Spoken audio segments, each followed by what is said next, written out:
If you want to have one of these EXOs, a really critical mechanism is to not try and own your own employees. Airbnb, which, as I mentioned, might become the biggest hotel chain in the world, globally has about 1,500 employees today. Okay?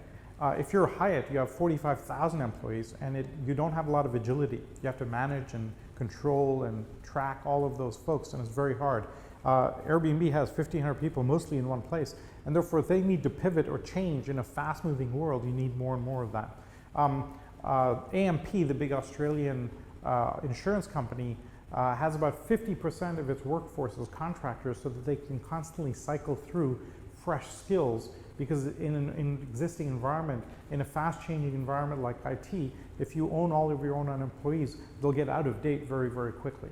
Right? And so having staff on demand is a really critical aspect of how we go forward in an EXO, and it gives you access to platforms like Gigwalk or TaskRabbit or Kaggle to allow you to get work done. Let me describe a couple of these. So Gigwalk is a community of about 500,000 workers with smartphones, and you can ask them to do something and offer a certain amount of money to do it. So merchandisers can say, hey, walk into this Walmart, take a picture of my detergent and see if it's out of stock or not. If it is, send back in a photograph with a tick box and we'll pay you $10, right? And literally some number of people will pick up this, go in, and often the results come in within an hour. Okay? So what used to take an incredible effort to run a huge customer information project for a big company can now be done by this platform for almost zero cost, and it's all variable cost. Right? Similarly, Uber does not own its own drivers, it essentially operates as subcontractors.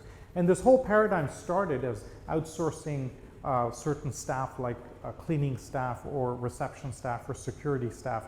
Then it became more and more, and now we outsource even mission critical functions. And a key inflection point is that EXOs outsource from a staff perspective even mission critical functions in their organization that's done outside the core boundaries of the organization. So let me summarize why this concept of staff on demand is important. First, it enables learning, because you always have a fresh perspective coming from all of these people that are working outside. And today, a learning organization is more critical than a scaling organization.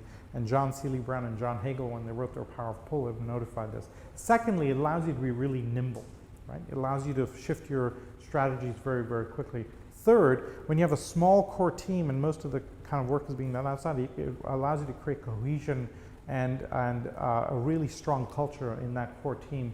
And culture and cohesion become a really important driving factor of any organization. As you become really huge, it becomes hard to maintain culture.